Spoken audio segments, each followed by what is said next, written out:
मुंबईला आजही हवामान विभागाने दिलाय पावसाचा रेड अलर्ट। मुंबईतील समुद्राला मोठी भरती येणार असल्याचा इशारा। समुद्रात दुपारनंतर 4.19 मीटर उंचीच्या लाटा उसळणार असल्याचा इशारा। विश्रांतीनंतर मुंबईत पुन्हा जोरदार पावसाला सुरुवात। पश्चिम उपनगरातील अंधेरी, जोगेश्वरी, गोरेगाव, मालाड, कांदिवली, बोरिवली, दहिसर, विलेपार्ले, सांताक्रूज, वांद्रे या सर्व परिसरात सध्या जोरदार पाऊस। मुंबई पुणे जुन्या राष्ट्रीय मार्गावर खोपोलीहून मुंबईकडे जाणाऱ्या मार्गावर पाणी साचलंय। खोपोली गाव ते शिरफाटा दरम्यान मोठ्या प्रमाणात पाणी साचल्यानं वाहतूक धीम्या गतीनं। पावसाचा जोर कायम राहिल्यास मुंबई पुणे जुन्या राष्ट्रीय महामार्गावरची वाहतूक ठप्प होण्याची शक्यता। मुंबईच्या विक्रोळीमध्ये काल मुसळधार पाऊस। परिसरात काल एक झाड कोसळले। झाड कोसळल्यानं 3 ऑटो रिक्षांचं नुकसान झालंय। मुंबईच्या घाटकोपरमधल्या विक्रांत सर्कल परिसरात झाड कोसळले। या दुर्घटनेमध्ये 4 वाहनांचं नुकसान। झाड कारवर कोसळल्यानं वाहनांचं मोठं नुकसान। ठाणे जिल्हा आणि आसपासच्या शहरांची तहान भागवणाऱ्या बारवी धरण क्षेत्रात मुसळधार पाऊस। मुसळधार पावसामुळे अवघ्या 9 तासात तब्बल 100 मिलीमीटर पावसाची नोंद। या जोरदार पावसामुळे धरणाच्या पाणी पातळीमध्ये 4 फुटांची वाढ। रायगड जिल्ह्यात झालेल्या मुसळधार पावसामुळे अंबा नदीच्या पाणी पातळीत वाढ। सध्या अंबा नदी धोका पातळी ओलांडून वाहते, त्यामुळे पाली खोपोली मार्गावरची वाहतूक ठप्प। रायगड जिल्ह्यात नद्यांच्या पाणी पातळीत मोठी वाढ। लोणावळ्यामध्ये राजमाची किल्ल्याकडे जाणाऱ्या रस्त्यावर दरड कोसळली।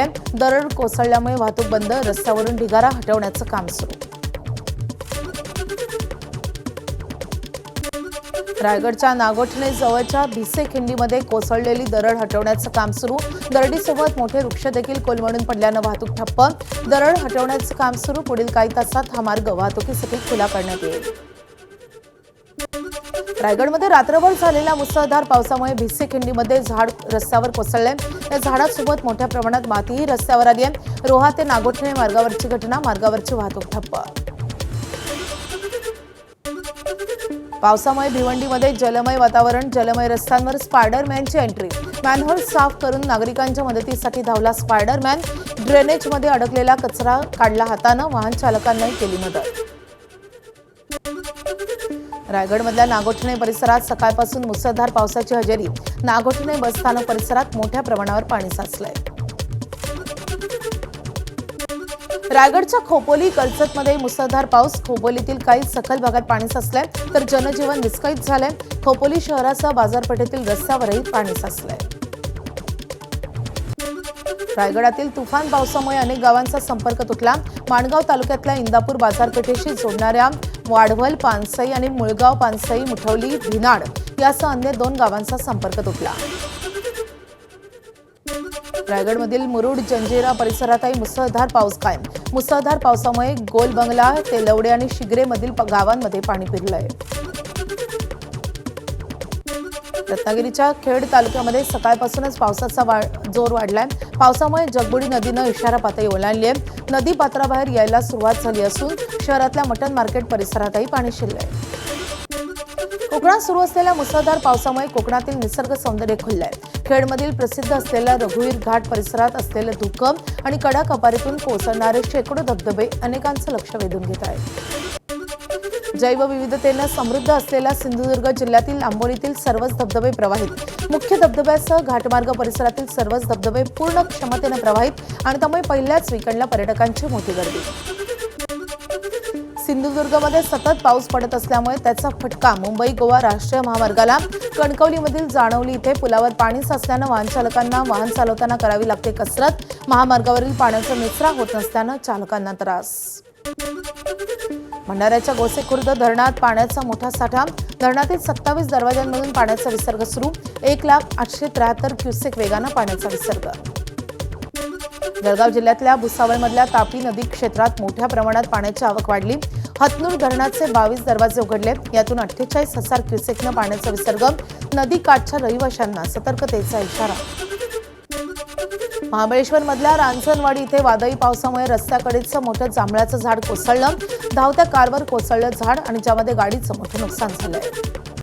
गोंदिया जिल्ह्यात गेल्या 5 दिवसात 240 मिलीमीटर पावसाची नोंद। महिनाभरातील पावसाचा बॅकलॉग भरून निघालाय। जिल्ह्यातील 4 तालुक्यांना सलग दुसऱ्या दिवशी अतिवृष्टीची नोंद। सिंधुदुर्गात झालेल्या तुफान पावसामुळे अनेक ठिकाणी घरांची पडझड, काही घरांचं मोठं नुकसान. जिल्ह्यातील चौकुळ गावातल्या बेरफडी वाडीतल्या घरांचं पावसामुळे नुकसान. पुढील 4 दिवस जिल्ह्याला पावसाचा येलो अलर्ट. सिंधुदुर्गच्या सावंतवाडी तालुक्यातल्या चौकुळ गावात वादळी वाऱ्यासह मुसळधार पाऊस. वादळी वाऱ्यानं 24 घरांचं नुकसान. सुदैवानं यात कोणतीही जीवितहानी नाही, मात्र अनेक कुटुंबांचा संसार उघड्यावर आलाय. हे सगळं उडवत वरती गेला, झोपलेलो इथे. मग बरं असं उचलल्यावर आम्ही उठलो ना वरती, हां त्या माहिती पडलं ना, तर काय नव्हतं. कोणाका दुखापत झाली? नाही दुखापत काय. छप्पर उडान गेलं. हो, छप्पर उडान गेलं. पुणे परिसरात सुरू असलेल्या पावसामुळे उजनी धरणाच्या पाणी पातळीमध्ये मोठी वाढ. यंदा पहिल्यांदाच 7,000 क्युसेकनं पाणी सोडलंय. दौंडमधून उजनी धरणामध्ये पाण्याची आवक. पुणे जिल्ह्याच्या पश्चिम घाट माथ्यावर पाऊस. दौंड बंधाऱ्यामधून 6,883 सध्या भीमा नदी पात्रामध्ये पाण्याची आवक. भीमा नदीच्या पाणी पातळीमध्ये मोठी वाढ. धुळे जिल्ह्यातल्या साक्री तालुक्यातल्या रोहिणी नदीला आलेपा पूर ओसरलाय आणि त्यानंतर नदीपात्रातील खडकाळ भागात ज्वालामुखीच्या लाव्यासारखे दिसणारे कण आढळलेत. पहाटे नदीपात्रातून धूर निघत असल्याचा काही शेतकऱ्यांनी दावा केलाय. परिसरातल्या नागरिकांनी केली पाहणी. गोंदिया जिल्ह्यामध्ये गेल्या 5 दिवसांपासून संततधार पाऊस आणि त्यामुळे सालेकसा तालुक्यातल्या साखरी टोला येथील मुख्य रस्त्यावर गुडघाभर पाणी. नाल्यातील पाणी रस्त्यावर आल्यानं वाहन चालकांना फटका. दिल्लीतल्या नोएडामध्ये रस्त्यावरील पुलाखाली थांबलेल्या बाईक स्वारांमुळे मोठी वाहतूक कोंडी. पावसापासून बचावासाठी काही बाईक स्वार थांबले होते पुलाखाली, मात्र त्यामुळे प्रचंड वाहतूक कोंडी झाल्याचं पाहायला मिळालंय. वाहतूक कोंडीचा व्हिडिओ सध्या सोशल मीडियावर तुफान व्हायरल होतोय.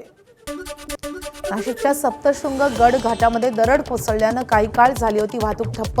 रस्त्यावर आली होती मोठी दगड आणि माती. रस्त्यावरील दगड हटवण्यात आलेत, मात्र दरड कोसळण्याचा धोका कायम. वाशिमच्या रामनगर अनसिंग मार्गावरच्या गावाला जोडणाऱ्या रस्त्यावरचा पूल खचला. पाऊस जास्त झाल्यास पूल वाहून जाण्याची स्थानिकांना भीती. तातडीनं उपाययोजना करण्याची मागणी, अन्यथा आंदोलन करण्याचा इशारा. धाराशिवमध्ये पेरणी झालेल्या शेतकऱ्यांसमोर नवं संकट. गोगलगाईच्या प्रादुर्भावामुळे सोयाबीनचं मोठं नुकसान. आमदार कैलास पाटलांकडून नुकसानग्रस्त शेतीची पाहणी. शेतकऱ्याच्या बांधावरून कृषी मंत्र्यांना थेट फोन.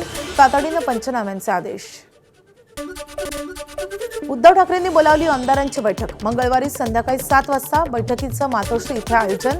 खासदार फुटीनंतर आमदारांच्या फुटीबाबत सुरू असलेल्या चर्चा आणि पावसाळी अधिवेशनाचा शेवटचा आठवडा असल्यानं उद्धव ठाकरे आमदारांसोबत चर्चा करणार.